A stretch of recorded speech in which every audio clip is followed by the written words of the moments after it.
توی این ویدیو در مورد استفاده از موسیقی در مداحی‌ها توی کشورمون صحبت میکنیم. همراه هم باشید. در قرائت قرآن از مقام‌های موسیقایی که در موسیقی عرب معروف و متداول هست استفاده میشه. معروف ترین اذانی که همه ما توی ذهنمون داریم، یعنی اذان مرحوم مؤذن‌زاده، در گوشه‌های دستگاه بیات ترک اجرا شده، یعنی از موسیقی دستگاهی ایرانی استفاده شده. معروف ترین دعایی که در ماه رمضان همه ما به ذهن داریم ربنای مرحوم شجریان هست که اون هم در گوشه‌های مختلف دستگاه آوازی ایرانی اجرا شده.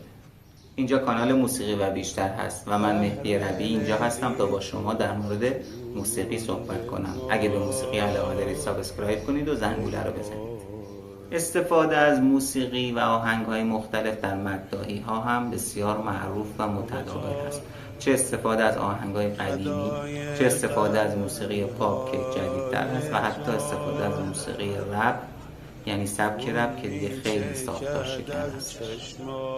یکی از معروف ترین این مداحی‌ها کاری است که محمود کریمی روی یکی از ترک‌های شب سکوت کبیر مرحوم شجریان انجام دادن و خوندن.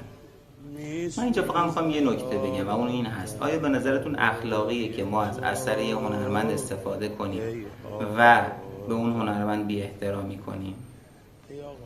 آیا به نظرتون اگر ما مرحوم شجریان رو قبول نداریم به نظرتون کار درستیه که از آثارش توی کارهامون استفاده کنیم؟